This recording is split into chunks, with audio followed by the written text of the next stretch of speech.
Alright, so we're going to work on a 2001 Tundra. We're going to change the Serpentine belt. I believe this model has two. We're going to change the idler pulley because that's what's gone bad. We're just changing the belts. Since we already have that part undone, might as well. Again, this is a 2001 Tundra. It has, if we can see there, a lot of miles. 205,360. And it's a nice day outside, so I figured why not. I've been pushing this project back because here in PA, it's been really cold, and quite frankly, I hadn't felt like working out in the cold if I didn't have to. So we'll go out and hopefully you guys can hear the pulley whine. Yeah, here we go. So there's a little click in here.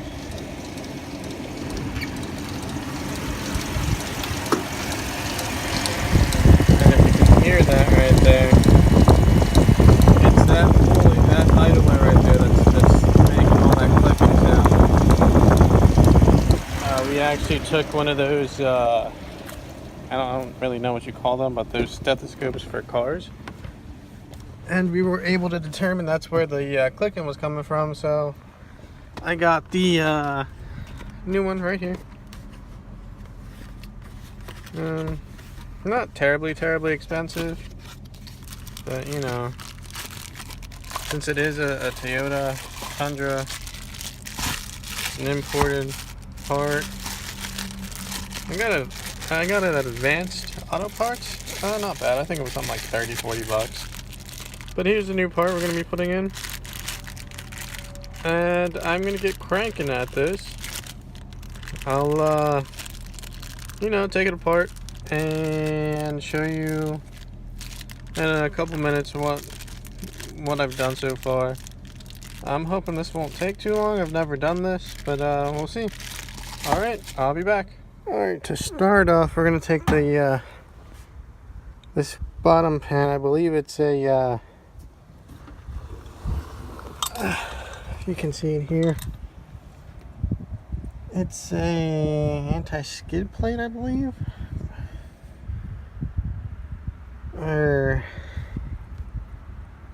a dust shroud. I'm not really sure what this is called here. But we're gonna take off these bolts here all the way around and drop it, and hopefully that'll give me a little bit more room to work upstairs with when I'm changing the belt to that idler pulley. Alright, I'll get this down and then I will show you what I'm going to do next. Okay, so here's the skid plate off of the car. There's 5 screws, one here, one here, one here, one on the back on each side. They're a 12mm bolt. Doesn't take that long to take it down. If you have a jack stand or maybe someone else helping you, it'd be a lot easier, as this does weigh a little bit. And as soon as you pop off either the front screws or the front screws or the back screws, it's gonna want to just come crashing down to where it pinches the part of the frame it's on. So you might want to be careful of your hands and your face while you're working on this. It does become difficult to hold it with one hand as you're unscrewing the remaining bolts. That's why a jack stand or another pair of helping hands would be helpful when you're doing this. Alright, if we're looking in here, this is the belt we're going to change. To me it looks like one belt. The dude from the auto store said it was a 2-belt engine. I'm not sure, so we'll take it down and see I know this is a 2001 Toyota Tundra. It's a V8 and it's a four-wheel drive. There's a winter package. I'm not really sure what that means. All I know is all the research I've done, all the forums I've visited said there's two models, one with a giant serpentine belt and one with two. So we're gonna see which one this one is, and that's the tensioner pulley right there. So we'll hopefully give that a crank and let the boat go. Alright. Sorry I'm doing this on my phone again. I haven't gotten any other kind of setup yet. So I figured it'd be best to do the work, show you, tell you about it, and then etc, etc. Alright, so I'll be back. Alright guys, I got the belt loose. If you can see it right here. It's a, oh yeah, look at that. It's time, it was time for a new belt. The tensioner was a 14mm socket. This does look like it's only a one belt engine, so I'm gonna have to run back to the Autopot store and exchange the belt I got. There's the idler. We're gonna take that off first before I run back and just make sure that the idler I got fits this model. Yeah, I'm not quite sure. I don't see another belt. I'm kind of curious if, you know, this housing is hiding a belt. I might just take that off and see what's behind there.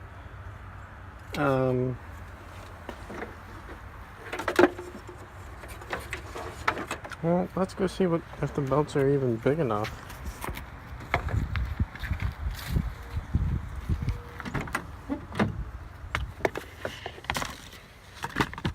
Yeah, I don't even think these belts are even remotely big enough, close to it. These are the two that they gave me. And as we see here, this giant one is the one I just took off of the truck. So we might just have to go return this. Yeah, these are a lot thinner than... Here, let me put this down for a second. Yeah, look at this. These have 4 grooves. Well, this belt has 6. Yeah, they're not even remotely close enough to what I need. Hopefully they have the parts at the parts store, else I'm gonna be waiting.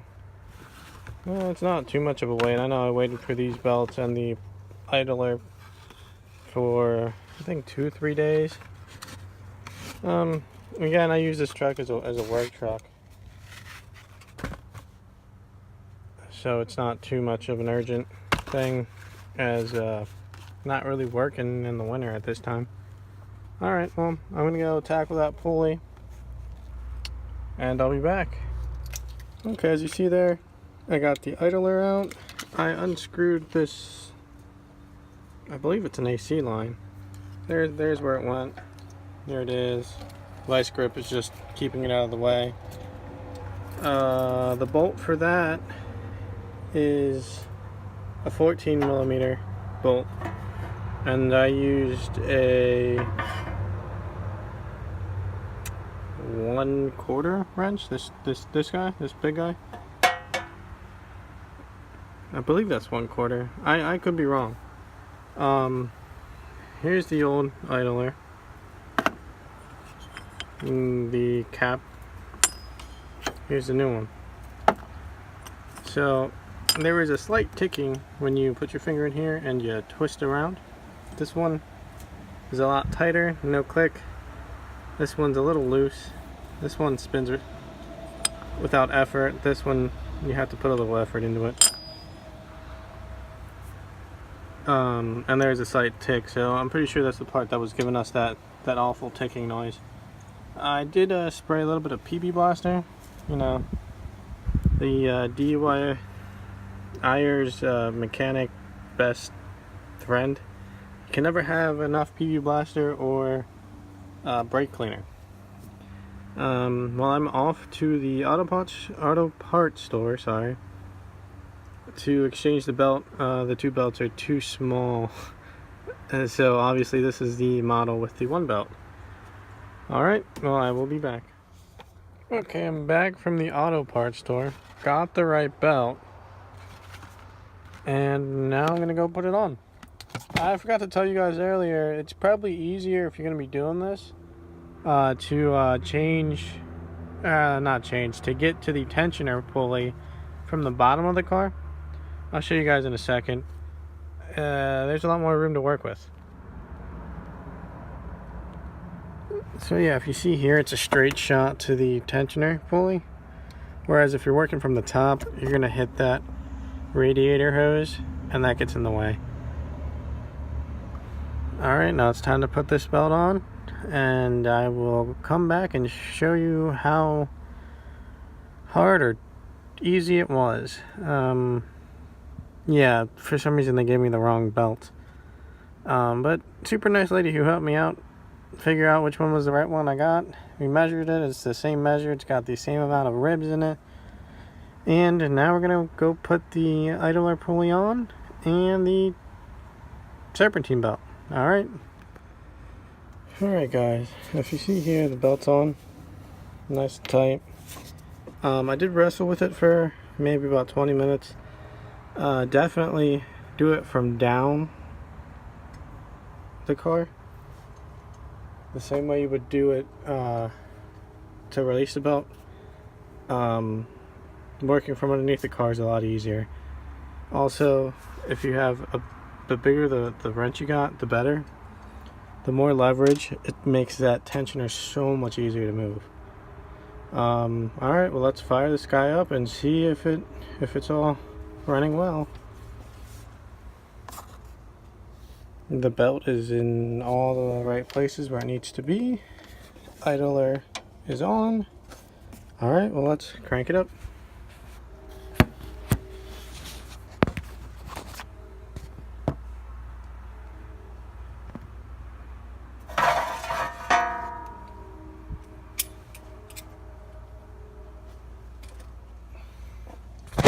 Actually, before we do that, I'm going to put this line back to where it's supposed to go.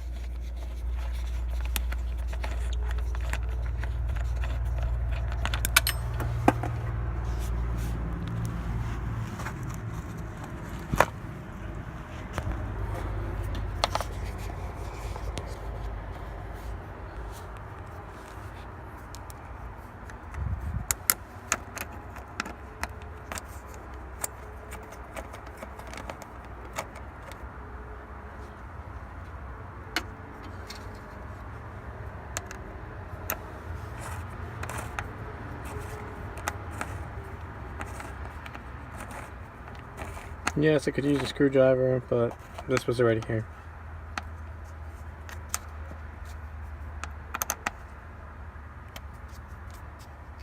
And it wasn't very tight on to begin with. Alright, well, let's fire up.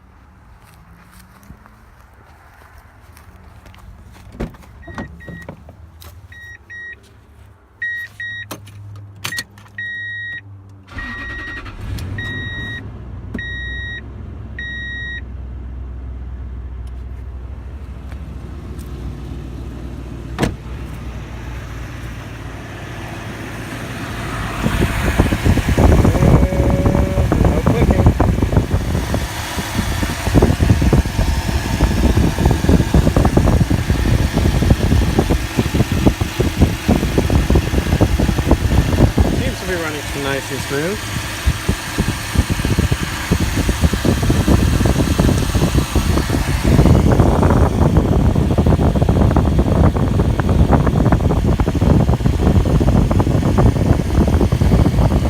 Alright, well, next comes the fun part. We gotta put that skid guard, shield, this thing, back on, and then we go for a test drive. Alright, the test drive. We got this out of the backyard and we're going on the street, and already you can hear, or you can't hear, the clacking sound of that idler pulley.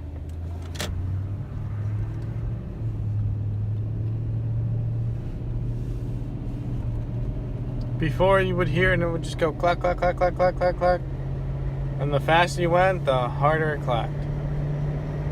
And now it sounds like an actual, like, regular working car.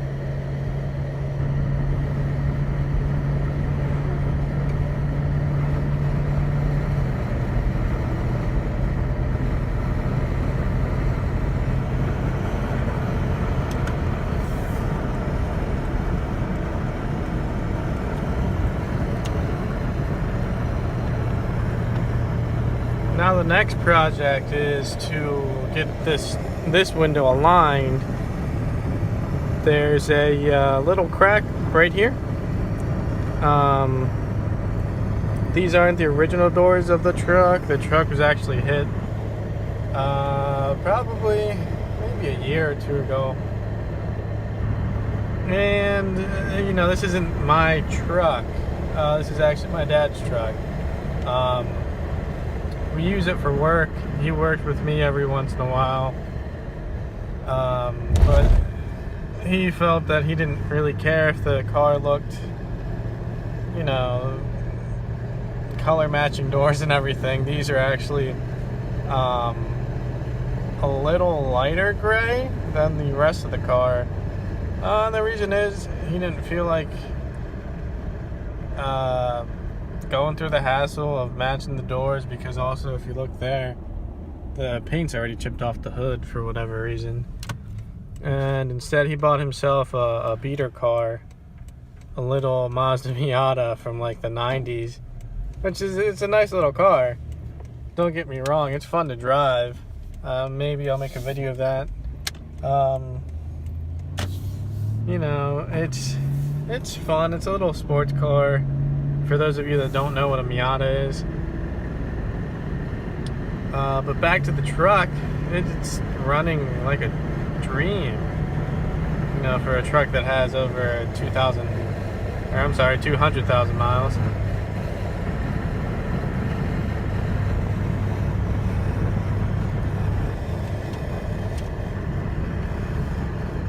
The road's a little bumpy at times, but not, you know. PA roads, what can you do?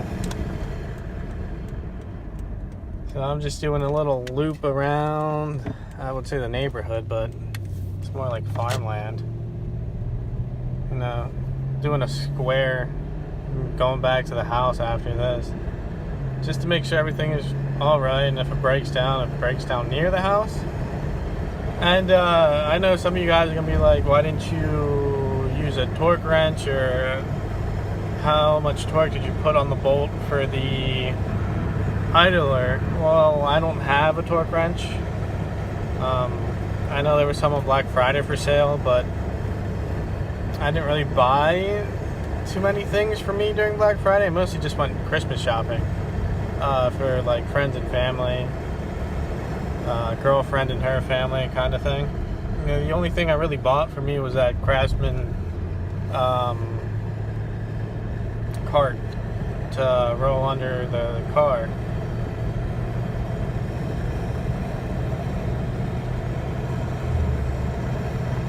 So overall, I would say, not counting, you know, the trips to the shed or the basement to get the right sockets, to get the bigger wrench. I believe that's, I want to say it's a quarter drive wrench.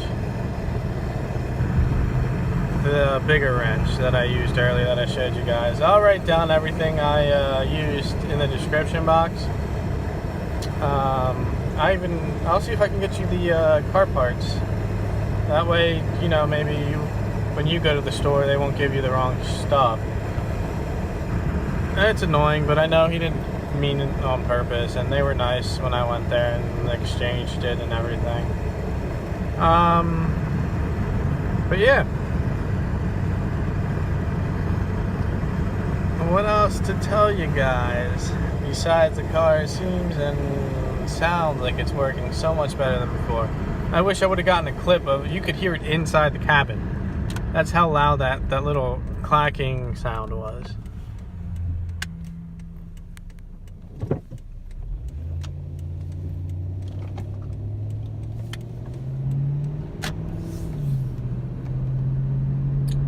Eventually, the next thing for this truck is we're going to change the brakes and the rotors and change the brake shoes and the brake drums in the back.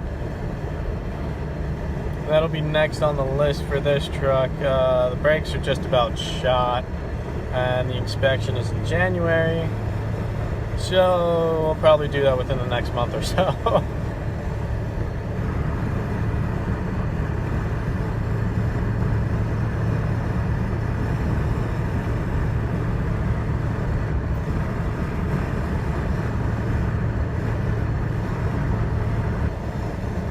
Overall, the entire time I spent working on the truck was maybe about an hour to an hour and a half. I believe I started a little after 1.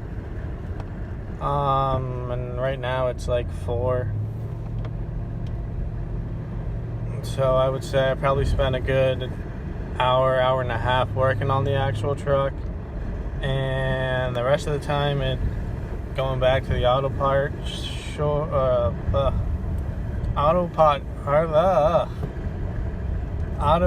store and looking for the right socket and doing all that stuff.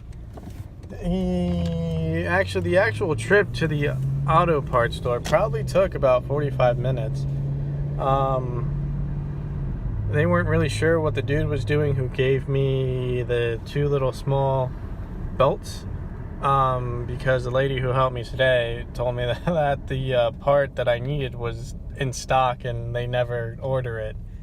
And whereas the 2 little belts, I had to wait 3 days for it to be special ordered in.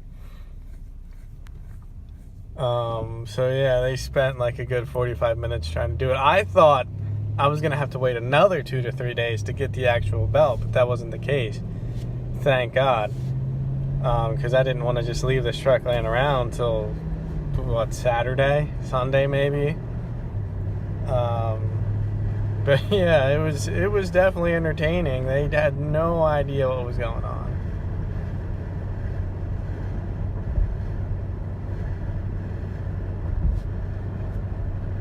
And we're back home. Alright guys, thanks for joining me. Next time, I'm not sure what we're going to do next time. We're probably going to work on a 95 F-150, repairing the transmission. It's stuck in 4th gear. That'll probably be the next video, but if not, it's going to be a video on here at some point. Alright guys, well, it was fun.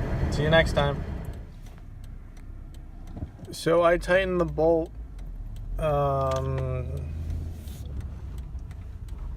far enough or tight enough that I felt that it was tight enough.